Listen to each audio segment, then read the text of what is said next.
Le FC Barcelone assomme le Real Madrid. Le FC Barcelone est toujours leader de la Liga, mais le club merengue crie au scandale après un classico extraordinaire ce week-end. Bonjour à vous, chers amis téléspectateurs d'Afrique Sport, et bienvenue dans votre revue de presse quotidienne. Comme d'habitude, que vous soyez au bureau, au travail ou à la maison, vous restez avec nous pour le tour de l'actualité sportive que nous allons débuter en France, surtout avec la défaite du Paris Saint-Germain. On va parler du Real Madrid, du Barça, mais avant cela, on va attaquer la presse française avec le journal L'Équipe. Ses titres: le supplice rennais. Le Stade Rennois qui bat cette équipe de la capitale française sur un score de 2-0. Le Paris Saint-Germain qui tombe, et comme l'a si bien évoqué le journal, Rennes est décidément le cauchemar du PSG déjà vainqueur lors de la phase aller. Les Bretons ont infligé à des Parisiens impuissants leur première défaite de la saison. Le Paris Saint-Germain qui tombe encore une fois, on ne comprend pas ce qui se passe avec cette équipe de Christophe Galtier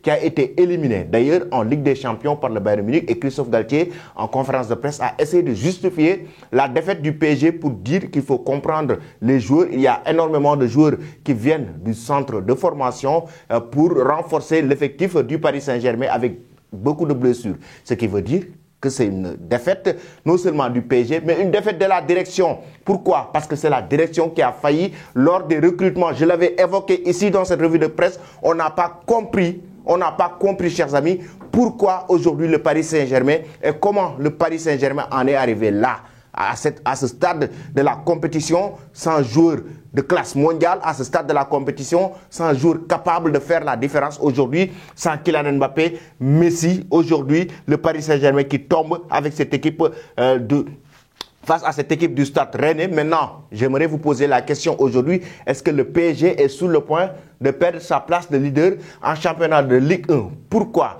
C'est à 7 points maintenant de l'Olympique de Marseille. L'Olympique de Marseille qui a battu Reims sur un score de 2-1 avec l'OM lui dit merci, comme l'a si bien titré le quotidien L'Équipe, Alexis Sanchez. Pourquoi? Parce qu'il a enregistré un doublé dans ce match. Alexis Sanchez est en train de faire ce qu'on attendait de lui avec cette équipe française. L'attaquant chilien Sanchez a inscrit les 2 buts marseillais dans un somptueux coup franc irrésistible, et à l'extérieur, l'OM reprend la 2e place du championnat à 7 points du Paris Saint-Germain. Est-ce que l'OM peut maintenant aller viser la place de leader du Paris Saint-Germain? Vos réponses en commentaire, j'aimerais savoir aujourd'hui, est-ce que vous pensez que l'Olympique de Marseille peut remporter le championnat aujourd'hui face à cette équipe du Paris Saint-Germain? J'aimerais avoir, chers amis, vos réponses en commentaire. Nous allons attaquer la presse italienne avec la Gazzetta dello Sport et Corriere dello Sport qui reviennent sur les résultats extraordinaires de la Juve qui vient de loin.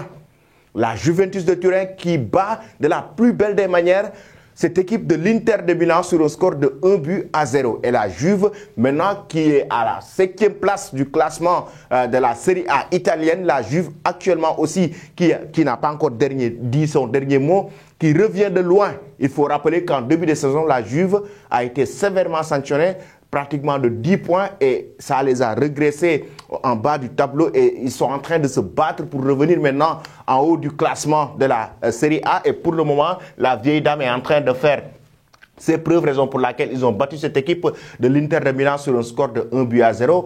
Pensez-vous que cette équipe de la Juventus peut-il décrocher une qualification en Ligue des Champions l'année prochaine? De l'autre côté, c'est Napoli et son homme en fort. Oui, Napoli qui bat cette équipe de Torino sur un score de 4-0 avec le doublé de Victor Osimhen. Chers amis, le doublé de Victor Osimhen, actuellement le meilleur attaquant africain en Europe. Victor Osimhen, il est à 25 buts en 28 matchs, toutes compétitions confondues avec cette équipe napolitaine. Victor Osimhen est en train de montrer qu'il est le leader de la Série A, parce que c'est Naples qui est le leader, mais aussi c'est le meilleur buteur de la Série A. L'année dernière, il avait fait à peu près la même prestation, mais cette saison, il a complètement changé. Cette saison, il a augmenté ses performances XXL, parce qu'on a vu l'année dernière avec ses petites blessures. Mais là, Victor Osimhen, chers amis, est sur le point même d'aller tutoyer Erling Haaland pour essayer de même détenir ce titre de meilleur buteur européen, même si c'est très compliqué parce que Haaland aussi de l'autre côté en Angleterre est en train de faire feu et flamme. Mais en Italie, Victor Osimhen, c'est lui qui tient la corde avec le titre de meilleur buteur de la Serie A cette saison avec Napoli. Je rappelle, il a inscrit 25 buts en 28 matchs, toutes compétitions confondus. Et Naples, toujours leader, sur le point même de remporter le Scudetto avec cette équipe en Série A.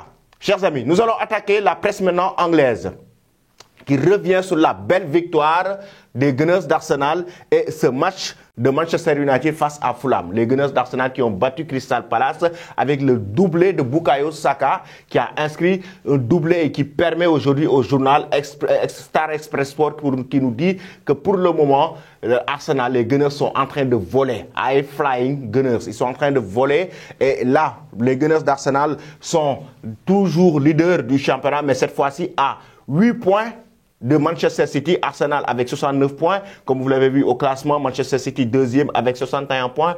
Maintenant, Arsenal est à 8 points de cette équipe de Manchester City. Manchester United qui est troisième avec 50 points. Manchester United d'ailleurs qui a battu cette équipe de Fulham sur un score de 3-1. Mais il y a eu 3 cartons rouges polémiques dans cette rencontre en 1 minute, en 60 secondes.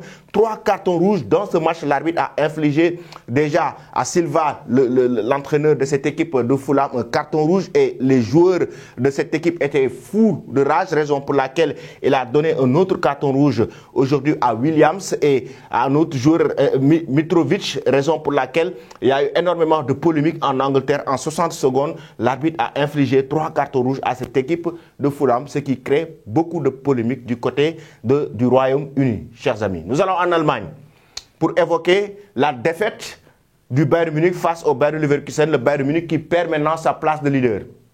Le club bavarois, qui était pourtant leader à cette journée, le Borussia Dortmund aussi qui bat de l'autre côté Cologne, et sur un score de 4-0 d'ailleurs, le Bayern Munich, lui, qui perd face au Bayer Leverkusen, une victoire qui permet au Borussia Dortmund maintenant de prendre la place de leader à 1 point du club bavarois. Est-ce que le Bayern va-t-il perdre sa place de leader définitivement dans le championnat allemand? Le Bayern Munich qui est sur le point d'affronter d'ailleurs Manchester City en quart de finale de la Ligue des Champions. Le Bayern va-t-il continuer à sombrer ou bien cette défaite va-t-elle réveiller cette équipe de Julian Nagelsmann pour permettre maintenant de revenir à de meilleurs sentiments le reste de la saison, mais surtout en Ligue des Champions. Le Bayern a besoin d'être très constant parce qu'il y a des matchs très importants qui les attendent que sur le plan européen, mais aussi en championnat avec le club bavarois, chers amis. Nous allons directement en Espagne pour évoquer le Classico, le grand Classico. Le Classico qui était tant attendu et déjà avec le journal d'équipe qui nous dit que le Barça qui assomme la Liga. Pourquoi? Parce que le Barça est vainqueur du Real Madrid dans un Classico pas toujours emballant. Le club catalan compte désormais 12 points d'avance sur son rival à 12 journées de la fin. Raison pour laquelle ils ont titré Assomme la Liga. Parce qu'il reste 12 journées et le Barça a assommé cette équipe du Real Madrid sur un score de 2-1 grâce à cet homme. Kessié, l'Ivoirien, qui marque ce but de la victoire, le but de la victoire pour cette équipe catalane qui permet à cette équipe du FC Barcelone maintenant d'être à 12 points du club merengue, le Real Madrid qui avait l'opportunité de réduire l'écart dans ce match. Mais finalement, c'est le Barça qui prend les devants et raison pour laquelle la presse catalane aujourd'hui qui est très content, golpe de campeón, la victoire d'un champion plus 12 avec 12 points. Il nous parle de délire. Le quotidien Sport Mundo Deportivo nous parle d'extras avec Extrasis, le quotidien catalan toujours avec cette belle victoire du club catalan qui a suscité énormément de polémiques. On va y revenir tout à l'heure, mais une victoire quand même, quoi qu'on puisse dire dans le contenu du match. On a vu une équipe du Barça qui a été menée dès l'entame du match à la 12e minute, mais quand même qui a su revenir au score. Et à la fin de la rencontre, grâce à Kessié, qui est entré en deuxième période, qui met le but de la victoire, le but salvateur, qui permet à cette équipe catalane de remporter la victoire de la plus belle des manières. Mais ce n'est pas tout. Après ce match, il y a eu une polémique. Pourquoi? Parce que déjà, dans cette rencontre, chers amis, Marco Asensio a inscrit un but avant le but de Franck Kessié. Et ce but de Marco Asensio, la VAR l'a annulé pour siffler une position d'hors-jeu. Une position d'hors-jeu limite qui crée énormément, beaucoup de polémiques en Espagne. Pourquoi? Regardez bien la position de Marco Asensio et le défenseur Jules Koundé. Regardez bien la position du buteur du Real Madrid, le but qui a été annulé. Et j'aimerais que vous jugez vous-même et vous me dites, par rapport à ce que vous avez vu, est-ce qu'il y a vraiment eu position d'hors-jeu ou pas sur ce but qui a été annulé de Marco Asensio. Mais pour le moment, ça crée énormément de polémiques au moment où le Barça est visé par d'énormes critiques concernant l'arbitrage, concernant des scandales, concernant aujourd'hui des fraudes sur l'arbitrage en Liga depuis quelques années. Et c'est le même moment que le Barça a été encore une fois visé par rapport à l'arbitrage. Raison pour laquelle d'ailleurs la presse madrilène qui crie au scandale à 1 millimètre de la Liga, qui joue avec les mots, le journal Marca, qui nous dit à 1 millimètre de la Liga, mais à 1 millimètre par rapport à la position de jeu de Marco Asensio. Regardez bien la position de Marco Asensio. La presse madrilène aujourd'hui ne peut pas digérer ce but qui a été annulé par la VAR concernant cette rencontre, le gros classico entre le FC Barcelone et le Real Madrid. Dites-nous en commentaire, chers amis, aujourd'hui, est-ce qu'il y a eu vraiment position de jeu sur cette action de Marco Asensio? Aujourd'hui, est-ce que la VAR a la capacité, ou bien la VAR aujourd'hui peut se tromper sur certaines actions? J'aimerais aussi avoir vos avis en commentaire, parce que pour moi vraiment, si la VAR est là, si la VAR est venue aujourd'hui dans le football, c'est pour éviter quand même des scandales. Mais il y a la VAR et il y a encore toujours des scandales. Ça, on ne peut pas aussi le comprendre. Aujourd'hui, vous nous dites en commentaire, est-ce qu'il y a hors-jeu ou pas? Ça, j'aimerais avoir vos avis là-dessus. Mais ce n'est pas tout. Dans le journal Marca, il y a Carlo Ancelotti, après le match, qui flingue complètement cette équipe du FC Barcelone et qui flingue complètement l'arbitrage du match, qui dit carrément qu'il n'est pas du tout d'accord avec l'arbitre, avec la barre, avec le but qui a été refusé par cette équipe. Ce n'est pas tout, ce n'est pas seulement l'entraîneur Carlo Ancelotti, mais les joueurs du Real Madrid même ne sont pas du tout d'accord aujourd'hui avec l'arbitrage de cette rencontre face au club catalan. Et comme je l'ai si bien évoqué, le Barça qui est visé par d'énormes critiques concernant l'arbitrage aujourd'hui est encore une fois visé par un nouveau scandale, une nouvelle polémique concernant l'arbitrage.